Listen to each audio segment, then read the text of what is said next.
Maurice Farine, bonjour. Bonjour. Un grand jour pour vous. L'ouverture au public de votre usine, la nouvelle usine des Calissons du Roi René en Pays d'Aix, ici, sur les hauteurs de Selonie, et puis le patrimoine vivant.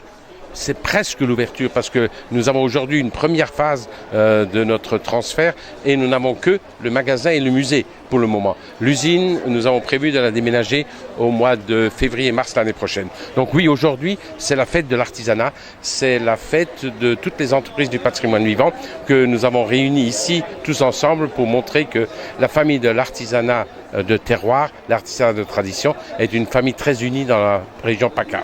Alors une famille très unie mais très diverse aussi. Oui, nous sommes extrêmement diversifiés puisque nous allons de la verrerie au savon, au santon, à la confiserie, à la liquoristerie. Donc on a énormément une diversité relativement large et donc nous sommes très fiers de cette diversité. Plus de 10% des entreprises de patrimoine vivant de France sont de la région Provence-Alpes-Côte d'Azur. Alors un mot quand même sur l'écotourisme. Le tourisme économique, c'est votre dada, vous y tenez énormément, vous présidez aussi Pays d'Aix Développement. Vous avez voulu cette usine ici pour accueillir d'abord du public aussi, en plus de la production. Oui, je ne dirais même pas que c'est une usine, c'est un concept que je voulais créer, c'est un concept que nous avons autour du tourisme industriel. Nous pensons qu'aujourd'hui, nos clients veulent de plus en plus savoir exactement comment sont fabriqués leurs produits, d'où viennent leurs produits et qu'est-ce qu'on met dans leurs produits. Et donc, c'est pour cette raison-là, j'ai pensé intéressant de créer ce concept de tourisme industriel et notre objectif, c'est de réunir le plus rapidement possible 100 000 visiteurs par an. En tout cas, bon vent à vous et rendez-vous dans quelques mois. J'espère vous accueillir de nouveau, donc nous pensons en mars-avril l'année prochaine où nous inaugurerons l'usine. Merci Maurice Farine. Le label d'État, entreprise du patrimoine vivant, est le seul label qui soit décerné à une entreprise dans sa globalité pour son savoir-faire, pour les hommes et les femmes qui travaillent ce savoir-faire, pour les moyens économiques, les machines, les outils, les brevets, les diplômes, tout ce que ça peut concerner, mais aussi pour la renommée. Caractéristiques, savoir-faire rare, moyens économiques rares, renommée territoriale, des hommes et des femmes d'exception. Et en plus, ce sont des entreprises qui sont locales, qui sont des entreprises de proximité.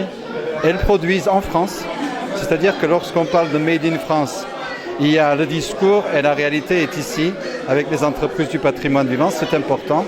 Et ces entreprises, elles innovent en permanence, elles font la tradition, et puis elles constituent des viviers d'emploi pour les jeunes, qu'ils soient dans des quartiers difficiles, qui n'aient pas beaucoup de chances de réussite, peuvent avoir une belle capacité d'ascenseur social. Le dispositif qu'on promeut, donc l'entreprise du patrimoine vivant, a deux objectifs principaux. C'est promouvoir, sécuriser la vie des entreprises, et les valoriser comme acteurs locaux en termes économiques, culturel, social, mais également, et c'est dans le contexte actuel, on comprend que c'est important, c'est sécurisation de l'emploi dans ces TPE qui, soulignons-le, au fil des années, n'ont pas connu de baisse d'effectifs, mais ont maintenu et même créé de l'emploi sur longue période. Je suis très très fière d'avoir eu ce label entreprise du patrimoine vivant parce que ça représente effectivement une récompense compte tenu de la masse de travail engagée.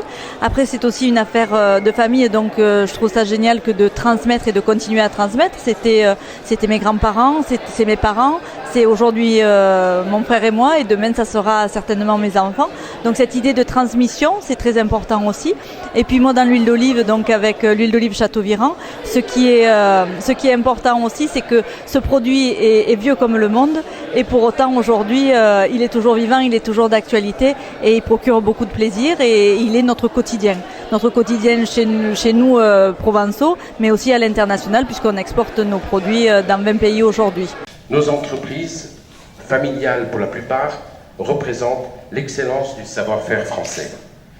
Derrière cette phrase peut-être un peu banale, cela représente des milliers et des milliers d'heures de travail, de doute sur nos résultats, de fierté pour nos réussites.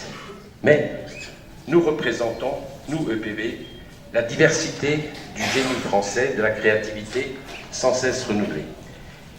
Les EPV sont un fabuleux vecteur d'aménagement du territoire.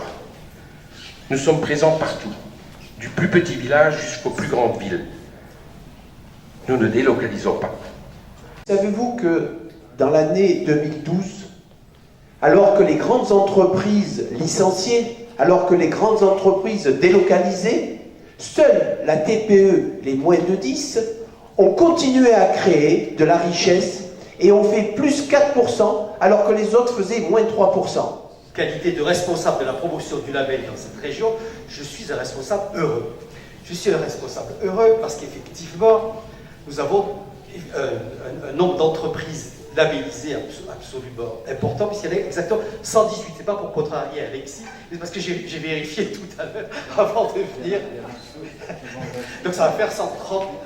Donc 130 sur 1000, vous remarquez que notre région se distingue particulièrement. Et les artisans de la première heure qui ont été labellisés à partir de 2005 ont tous demandé le renouvellement.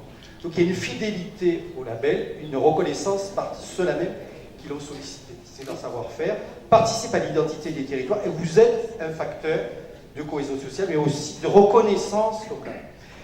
Nous avons en PACA un millier d'établissements qui ont la marque qualité tourisme, dont à peu près 116 qui sont dans l'activité lieu de visite, c'est-à-dire des entreprises qui se visitent. Et là aussi, c'est très important pour le tourisme. Maurice Farine nous l'a dit, il y a à peu près 10% dans son coût de construction qui est consacré pour l'accueil des visiteurs avec toutes les infrastructures qui vont autour. Donc là aussi, il faut se battre. Nous sommes ravis que les entreprises soient labellisées avec le patrimoine vivant, mais il faut également les aider pour que les touristes puissent les visiter dans d'excellentes conditions. C'est notre combat au quotidien. Derrière nous, il y a une entreprise française, une petite entreprise qui représente l'excellence de l'artisanat, le savoir-faire français, et qu'il est temps que dans ce pays, les gouvernements, qu'ils soient de droite ou de gauche, parce que nous dans l'artisanat on a besoin d'une main droite et d'une main gauche pour travailler, il est temps qu'on comprenne que c'est la richesse du pays. Ce sont des créateurs de richesse, ils créent de la richesse sur le territoire, ils ne vont jamais ces gens-là délocaliser, ce sont des gens qui forment et qui continuent surtout une chose la plus importante, c'est à créer la transmission française, le véritable savoir-faire, l'excellence que tout le monde nous reconnaît. Donc voilà ce que je voudrais vous dire, un grand bravo à l'ensemble de ces artisans qui sont l'excellence française.